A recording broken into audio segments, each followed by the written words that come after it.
बिस्मिल्लाहिर्रहमानिर्रहीम। अस्सलाम वालेकुम फ्रेंड्स, मैं हूं ज़ेब और आप देख रहे हैं traveller 777। Welcome to our YouTube channel. तो फ्रेंड्स, जैसा कि इससे पिछले पार्ट को मैंने बताया था कि मैं बार्सिलोना में हूं और ये अभी यानी कि इसका दूसरा पार्ट है। तो मैं अभी भी बार्सिलोना में हूँ क्योंकि लास्ट जो इससे पहले पार्ट था उसमें आप लोग को मैंने विज़िट कराया था प्लाज़ा कतालूनिया, रंबला और मारे मागरम, कोलंबस, इस सारी जगहों का विज़िट कराया था।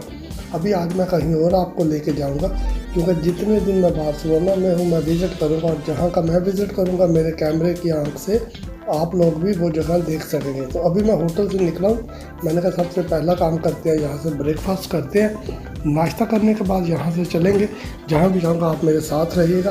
फिलहाल तो नाश्ता आए, आप हमारे साथ नाश्ता करें और इसके बाद इकट्ठे चलते हैं। लकीली बार्सिलोना में आजकल बड़ा अच्छा वेदर है और मुझे बहुत अच्छा जो है कि ये वेदर मिल गया है। तो अच्छे वेदर का ये होता है ना कि सनी डेज़ होते हैं, ना ज़्यादा गर्मी होती है ना सर्दी, और बंदा आराम से विज़िट भी कर सकता है। और उसके अलावा आजकल तो आपको पता है कि वैसे ही बार्सिलोना में वैसे ही बहुत रौनकें होती हैं, लेकिन आजकल कुछ ज़्यादा रौनकें। उसकी वजह ये है कि इमिग्रेशन की आपको पता है कि गहमा गहमी है, लोग जो है वो बहुत ज़्यादा आए हुए हैं और इमिग्रेशन के लिए लोग धड़ाधड़ अप्लाई भी कर रहे हैं। मैं खुद भी काफ़ी लोगों को मिला हूँ यहाँ पे जो कि दूसरे कंट्रीज आए हुए हैं, लेकिन उन लोगों ने ऑलरेडी अपनी जो थी इम्पद्रूनमिento, जिसको हरूफ आम में पदरून बोलते हैं, तो उन लोगों ने यहाँ पर अपनी पदरून करवाई हुई थी।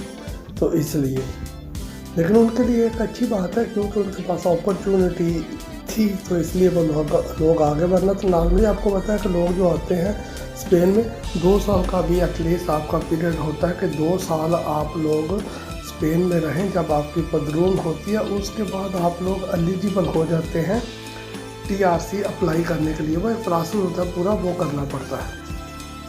तो मैं तो अभी निकल आया हूँ अपना नाश्ता करके। मैंने कहा आप निकल जाए, चलते आगे, क्योंकि अब मैं यहाँ से जाऊँगा नीचे, लिफ्ट में बैठा हूँ, मेट्रो पकड़ूँगा और फिर जहाँ जाऊँगा तो आप भी मेरे साथ में रहिएगा। इस तरह ये होता है कि आपके साथ बातें करते हुए अपना भी टाइम गुजर जाता है और साथ में फिर आपको लोगों को भी थोड़ा सा जो है वो मज़ा आता है। आप जिन लोगों ने स्पेशली जो लोग नहीं आए बार्सिलोना में या स्पेन में, तो वो लोग इन जगहों का विज़िट कर सकते हैं, अपना प्लान कर सकते हैं। तो इसलिए आपके लिए भी जो है वो आसानी हो जाएगी। आप जब नेक्स्ट टाइम आएंगे तो आपको समझ आ जाएगी कि किस तरह से चीज़ें मूव करती हैं। अभी क्योंकि जहाँ से लेंगे अपनी टिकट, मेट्रो की टिकट लूँगा क्योंकि मैं मेट्रो में सफ़र करना ज़्यादा पसंद करता हूँ। उससे ज़रा लाइफ इजी हो जाती है, स्पेशली सिटी के अंदर, क्योंकि यहाँ पे अगर ड्राइव करूँगा तो फिर यह पार्किंग का बहुत इशू होता है। यहाँ पार्किंग नहीं मिलती, तो इसलिए फिर मेट्रो जो है ना वो सबसे ईजीएस्ट वे होता है आपके ट्रैवल में। वरना तो बसें भी चलती हैं, आप अगर चाहें तो आप बस भी पकड़ लें। लोकल बसें होती हैं जो कि अफोर्डेबल होती हैं, सस्ती टिकटें होती हैं, महंगी नहीं होती। लेकिन अगर आपने मेट्रो पे जाना है तो वो आपकी मर्ज़ी है, लेकिन मैं मेट्रो में ही जाना पसंद करूँगा। उसकी वजह ये है कि एक तो बंदा ट्रैफिक की झंझट होती है ना, उससे बच जाता है, और दूसरा बंदा आराम से सफ़र कर लेता है। लेकिन क्योंकि ज़्यादा बड़े सिटी जितने भी हैं, बार्सिलोना भी एक बहुत बड़ा सिटी है। अगर पॉपुलेशन वाइज देखें तो 1.7 मिलियन पॉपुलेशन है बार्सिलोना की, जो कि लोग यानी बार्सिलोना में रहते हैं। इसके अलावा आपको पता है कि एवरीडे बहुत ज़्यादा लोग आते हैं स्पेन में बार्सिलोना में भी विज़िट करने के लिए। और बार्सिलोना एक बहुत खूबसूरत सिटी है। आपको पता है कि स्पेन का दूसरा बड़ा सिटी है। तो इसलिए जब आपको मौका मिले आप ज़रूर आइएगा बार्सिलोना, आप विज़िट भी कीजिएगा तो आपको भी मज़ा आएगा।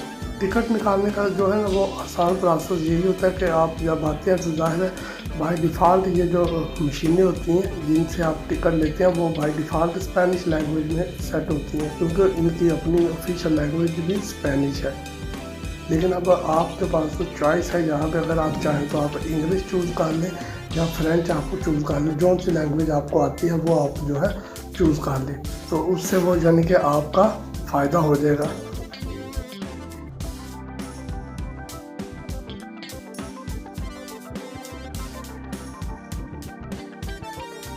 मैंने अपनी टिकट ले ली है।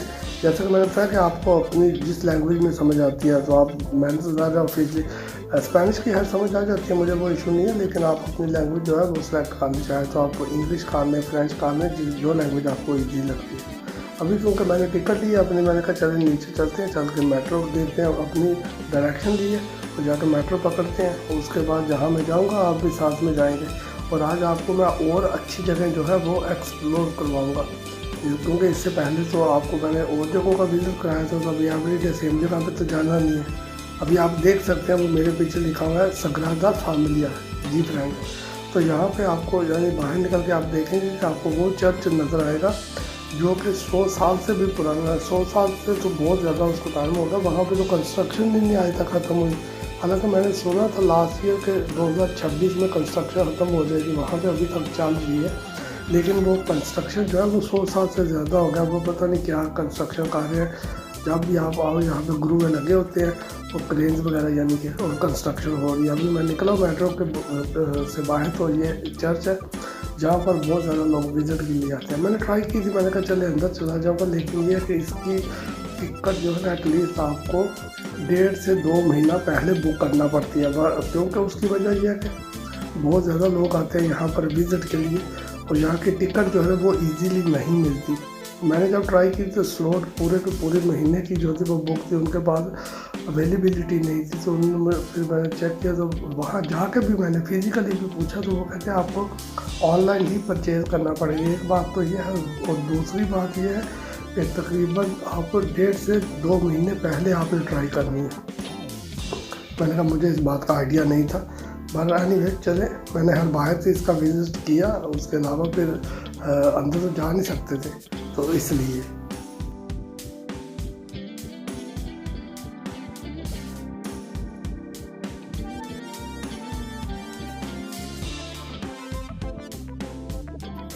हर साल यहाँ पर लाखों की तादाद में मज़ाह आते हैं, लोग आते हैं यहाँ पर पूरे वर्ल्ड से यहाँ का विज़िट करने के लिए, क्योंकि ऑफिस जो क्रिश्चियन लोग हैं उनके लिए यहाँ पर आना वो अपने आप को बायस मुसर्रत समझते हैं, तो इसलिए।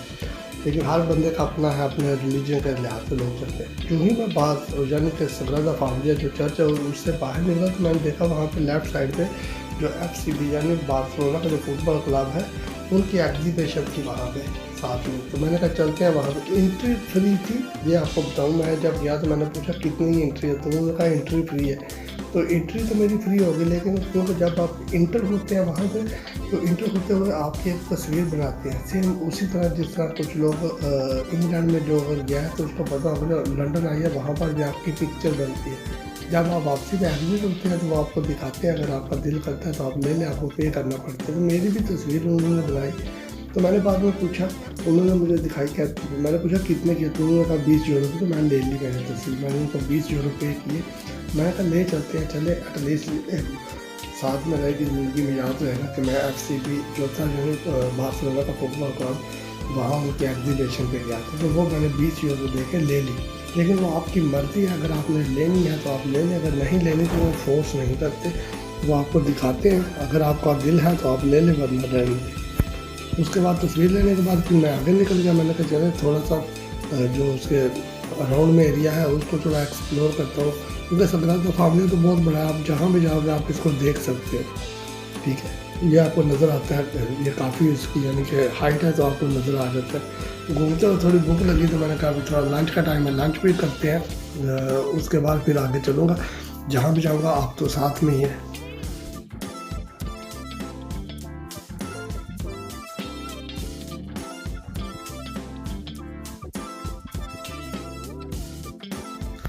स्पेन के बारे में ये है कि आपको पता है कि स्पेन जो है यहाँ पर सबसे ज़्यादा जो कम्युनिटी है बड़ी, वो लैटिन अमेरिकन लोग हैं, वो बहुत ज़्यादा है यहाँ पर, यानी कि एक्वाडोर के, पेरू के, ये अर्जेंटीना, बोलीविया, इन साइडों के लोग बहुत ज़्यादा हैं। उसकी वजह यह है कि वो लोग स्पेन को प्रेफर देते हैं आने में, क्योंकि उनकी ऑफिशियल लैंग्वेज भी स्पेनिश है, तो इसलिए उन लोगों को यहाँ स्पेन में आना कोई मुश्किल नहीं है। और स्पेन में आके वो अपनी डॉक्यूमेंटेशन कंप्लीट कर लेते हैं, जॉब वगैरह भी उनको हमारी निस्बत ईजी मिल जाती है, क्योंकि लैंग्वेज बैरियर नहीं होता उन लोगों को। इसके अलावा अगर आप देखें तो अपने जो अभी लोग हैं, यानी कि जो पाकिस्तानी लोग हैं, इंडियन लोग हैं, उनकी भी बहुत बड़ी तादाद है। बांग्लादेश के लोग भी अभी बहुत ज़्यादा हैं। ठीक है, एक वक्त था कि थोड़े लोग थे अपने, लेकिन अभी तो बहुत आपको तो इजीली मिल जाएंगे हर जगह पे, जहाँ भी आप जाएंगे। तो बार्सिलोना में तो इनकी बहुत बड़ी कम्युनिटी है। उसके अलावा मैड्रिड में भी है, और मैड्रिड वैसे भी आपको पता है कि स्पेन का कैपिटल है। और मैड्रिड सबसे बड़ा सिटी भी है। 3.3 मिलियन लोग रहते हैं मैड्रिड में। और जो बार्सिलोना है 1.7 मिलियन लोग बार्सिलोना में रहते हैं। ओवरऑल अगर आप स्पेन पूरे की पॉपुलेशन देखें तो 49 मिलियन है। कैपिटल भी इसका मैड्रिड है, ऑफिशियल लैंग्वेज भी इसकी जो है वो स्पेनिश है। अगर इसको देखें तो स्पेन बेसिकली अपना बॉर्डर शेयर करता है पुर्तगाल, फ्रांस और अंडोरा के साथ। तो अंडोरा में भी जो लैंग्वेज बोली जाती है वो भी स्पेनिश है। तो इसलिए बाकी ये है कि स्पेन के बाकी अतराफ में समंदर लगता है, बीच इसके बड़े खूबसूरत हैं, स्पेशली बार्सिलोना के बीच। और मैंने बहुत दफ़ा बार्सिलोना का विज़िट किया है। आपको अगर कभी टाइम मिले तो आपको बार्सिलोना में आइएगा, विज़िट ज़रूर कीजिएगा। इसके अलावा अगर देखें तो जो इमिग्रेंट्स हैं वो बहुत ज़्यादा स्पेन में आते हैं। उसकी वजह यह है कि स्पेन में अगर आते हैं तो आकर वो अपनी जो पदरून है यानी इम्पद्रूनमिento वो करवाते हैं। 2 साल जो कि स्पेन में रहती है, 2 साल के बाद वो लोग एलिजिबल हो जाते हैं यहाँ पर TRC अप्लाई करने के लिए, यानी जो टेम्परेरी रेजिडेंस कार्ड होता है वो। तो इसलिए भी यानी इमिग्रेंट्स हैं उनकी फेवरेट कंट्री भी ये है स्पेन। पुर्तगाल भी है, स्पेन भी है। तो इसलिए तो फ्रेंड्स अभी मैं आ गया हूँ, वहाँ से निकला सग्रादा फैमिलिया से, फिर मैंने मेट्रो पकड़ी और अभी आ गया हूँ प्लाजा स्पानिया। जी, जो जिन लोगों ने स्पेन का विज़िट किया हुआ है बार्सिलोना का, उनको तो इसके बारे में पता होगा, या जो लोग स्पेन में रहते हैं ऑफिसली उनको तो पता ही है। लेकिन ये है कि प्लाजा स्पानिया अगर आप आएँगे तो आपको और ज़्यादा मज़ा आएगा। वहाँ की बड़ी कमाल के प्लाजा स्पानिया की मैं अभी आपको ऊपर लेके चलूँगा। वहाँ पर बिल्कुल यानी कि आप देखना जिस तरह आबशार होती है ऐसे इन्होंने बनाई हुए हैं सोर्स जहाँ से पानी नीचे आ रहा है, बहुत खूबसूरत लगता है। तो मैंने कहा चले अभी आए हुए हैं तो ज़्यादा इसमें कोई शक नहीं है कि जब आप एक्सप्लोर करते हैं चीज़ों को, आपको ट्रैवल भी करना पड़ता है, जो कि हर चीज़ आपके सामने होती है। ट्रैवल के अलावा आपकी एनर्जी भी वेस्ट होती है। चलो पैसे तो लगते हैं, उसके ऊपर हम बात नहीं करते, वो तो हर बंदे को पता है। लेकिन उसके अलावा आप में एनर्जी भी होनी चाहिए। आपने इतनी वॉक करनी है, इतना चलना है, चीज़ों को एक्सप्लोर करना है, आगे पीछे जाना है, तो ये सारी चीज़ें जो है ये काउंट होती हैं। लेकिन क्योंकि आपके लिए ही मैं ये वीडियो बना रहा हूँ, एटलीस्ट ये है कि आप देखेंगे और आपको मज़ा भी आएगा। और मैं जिस तरह मैंने बोला कि आपने पिछली वीडियो जो इससे पहली वीडियो मैंने बनाई थी वो आपने देखी है, वो आप लोगों ने बहुत पसंद किया, आपका बहुत शुक्रिया। और उम्मीद ये करता हूँ कि ये वीडियो भी आपको अच्छी लगेगी।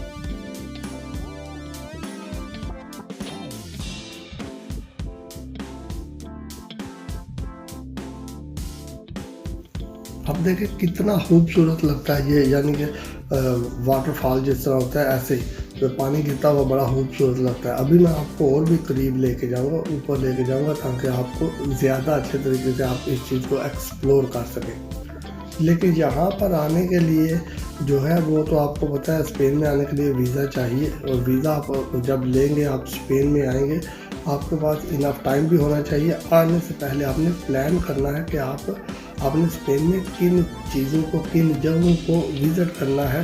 ठीक है, देखने को तो बहुत ज़्यादा चीज़ें हैं। ये देखें फ्रेंड्स, जो पानी था गिरा था मैंने आपको बताया, और बिल्कुल जो प्लाजा स्पानिया है उसके बिल्कुल अपोजिट साइड में अगर आप जाएँ तो अरेनस शॉपिंग सेंटर है। मैं अभी बिल्कुल उसके टॉप पे आया हूँ यहाँ पर। और आप जब आएंगे ऊपर से आकर आप इसको नीचे से देखेंगे तो आपको और भी ज़्यादा अच्छा लगेगा। इसके अलावा टेलीस्कोप्स भी ऊपर लगी हुई हैं, अगर आप चाहें तो आप उनसे भी चीज़ों को एक्सप्लोर कर सकते हैं, क्योंकि ये है वैसे ज़बरदस्त। लेकिन जिस तरह मैंने बताया कि आपको स्पेन हो, बार्सिलोना, मैड्रिड, जहाँ भी आपने स्पेन को कंट्री आपको चीज़ों को एक्सप्लोर करना है। ये टेलीस्कोप भी आपके सामने आ गई है। तो आपने अगर चीज़ों को एक्सप्लोर करना है तो आपके पास इनफ टाइम होना चाहिए। लेकिन क्योंकि मैंने काफ़ी देखा, लेकिन अब ज़ाहिर है ये वीडियो है तो वीडियो को जितना छोटा करके बनाऊंगा उतना ही आपके लिए भी बेहतर रहेगा। अभी तो और भी काफ़ी चीज़ें थी, लेकिन क्योंकि अभी मैं निकला हुआ यूरोप टूर पे हूँ तो मैं जहाँ जहाँ जाऊँगा अपने साथ, यानी कि कैमरा मेरे साथ ही, और मैं आपको वो चीज़ें भी दिखाऊँगा, वो कंट्री भी दिखाऊँगा। इसके बाद मैं जहाँ जाऊँगा वहाँ भी वीडियो बनाता जाऊँगा साथ में, क्योंकि आप अभी बहुत ज़्यादा लोग जो है वो रिक्वेस्ट भी करते हैं कि जे भाई जब आप कहीं जाएं तो आप बना देना वीडियो, हम लोग देख लेंगे। अब कुछ लोग नहीं अभी आ सकते, एक वक्त आएगा इंशाल्लाह उनकी ज़िंदगी में कि लोग भी आ जाएंगे। तो इसलिए अभी ये कॉल आ गई, मेरे दोस्त ही हैं वो यहीं पे रहते हैं तो स्पेन में, उनकी कॉल आ गई तो मैंने कहा, मैंने उनको बताया मैं यहाँ पर हूँ, तो वो शॉपिंग सेंटर में नीचे मेरा वेट कर रहे हैं। तो मैंने कहा मैं आप ऊपर ना आए, मैं नीचे आ जाता हूँ। उम्मीद करता हूँ कि ये वीडियो भी आपको अच्छी लगी होगी। वीडियो अगर अच्छी लगे तो चैनल को सब्सक्राइब कीजिएगा, वीडियो को लाइक और शेयर कीजिएगा। स्टे ट्यून, फिर मिलते हैं किसी और जगह, किसी और कंट्री में। अल्लाह हाफिज़।